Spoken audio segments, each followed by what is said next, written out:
Hey guys, Rick here with my unbiased Creamfields North 2023 review. It's the big EDM festival up north in the United Kingdom, about 20 miles north from Liverpool, Manchester, and England, etc. First off, I'm gonna start off complaining a little bit. I must skip the first category. I was traveling here from the States, so I had all my luggage in tow.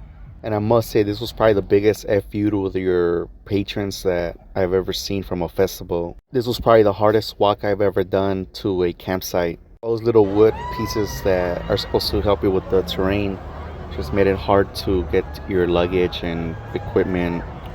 It was just bad, but I mean, it was just the beginning of things to come, so, there we go. It actually made me want more of it by the time I was done. Now, for the event security, in my opinion, I'm gonna give them a 0.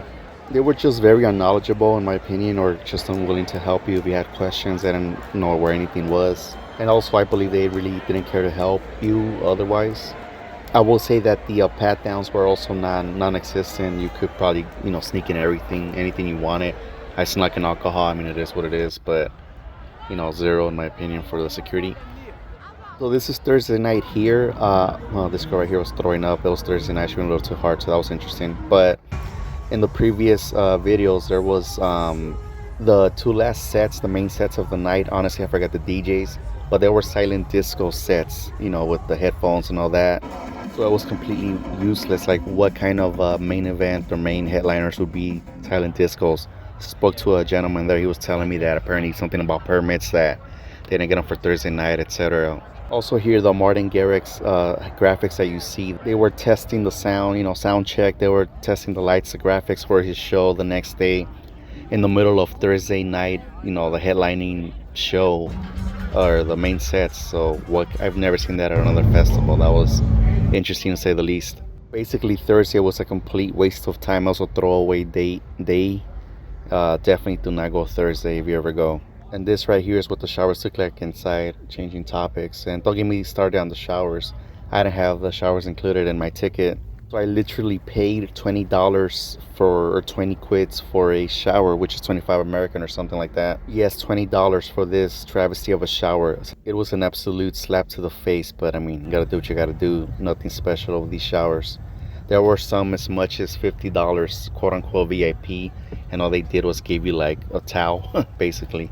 So definitely include your shower. But I also heard stories that eventually these showers ended up not working. So there you go.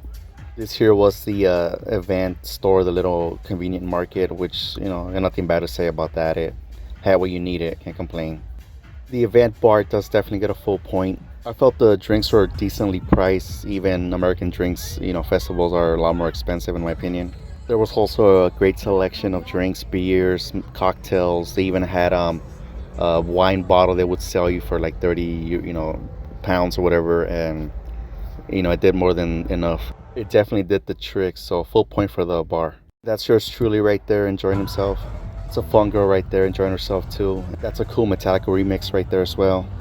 For the event amenities, I have to give it a 0 as well in my opinion. The showers were horrific, like I said, not enough to go around, and eventually they got flooded. Spoiler alert, there was also not enough restrooms to go around. Guys were just peeing at the end of the night. Actually, throughout the day we peed. Yes, we peed anywhere, any corner we could, just because what was the point of waiting? There just wasn't enough. There's also really no art installations, nothing cool like that. They have the rides, but you have to pay for the rides. They're not included in the ticket, which was also ridiculous. There were some cool firework displays during some sets, but very minimal, not that much. Only really the main event artists, and there were some food choices. I'm not gonna hate on that. And like I said, the bar was cool, but overall, the amenities, the important amenities like that, I'd give it a 0. Also, I may add the camping situation did suck as well. It wasn't that good as part of the amenities. It was hard to get to. It was very just. It started raining basically, and it destroyed the whole camping site. Mud, everything was just pretty horrific. You will see the mud disaster in a little bit. Once again, 0 for amenities. Now the event lineup gets a full point, a very strong full point. The event had one of the biggest EDM lineups I've seen in years. It had a bunch of heavy hitters I've never seen all in one lineup. Swedish House Mafia, it had Calvin Harris, it had David Guetta, it had Tiesto, Martin Garrix, etc. A bunch of huge names. Such a great lineup. Full point for the event lineup, can't complain. But Actually, I do have a huge complaint about this. They still got a full point for the lineup, but this was also a huge FU to their patrons, in my opinion. They had all the heavy hitters, all the big names going up every single night against one another. And I'm talking 3 to 4 DJs going head to head at the same time. Like Tiesto was going against David Guetta, Swedish House Mafia, all at the same time, something like that. It was insane. Like, I get it, crowd control and all that, but this was, I believe, a little way too excessive. There were sets that were literally empty, like David Guetta or even Tiesto, which I've never seen, just that the more popular artist won, but it was insane. But other events don't do it that bad, in my opinion. Well, then on Friday night, the rain came. And in my opinion, the venue, the event was not prepared at all for this.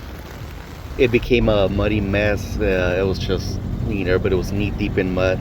As you could see here, we were not prepared. I wasn't prepared with the mud boots, and if you weren't, it pretty much messed up your shoes for the weekend if you had nothing else going on. It was slippery. It was pretty messy, and it pretty much changed the whole dynamic of the festival. Especially at the campsite, some tents leaked through. They got muddy, messy. People gave up. They started leaving. People stopped caring about not leaving a mess, really. A lot of the tents were left behind at the end of the event. So the mud really did change the dynamic of the event, in my opinion. But despite all that, getting through the mud from the camping site to the actual event, or the mud in the event in between stages, the wheel of these ravers was not broken. And because of that, the event vibe blurriness gets a full point. A bunch of very friendly people. The British people were, in my opinion, they were very friendly, very inclusive, very good vibes. Everybody was just having a good time, which again is very impressive with the crapshoot that was the weekend with the mud and the rain. It was definitely very plurist, we say here in the States, so full point for the event vibe. This was one of 2 other Mexicans I've seen all weekend like myself. Pretty cool. For the event safety also gets a full point. No complaints there. Everybody was friendly, like I said. I didn't see much drama, no fighting, nothing like that. Another thing I did notice was that everybody was, not as worried about pickpocketers like you would here in the States.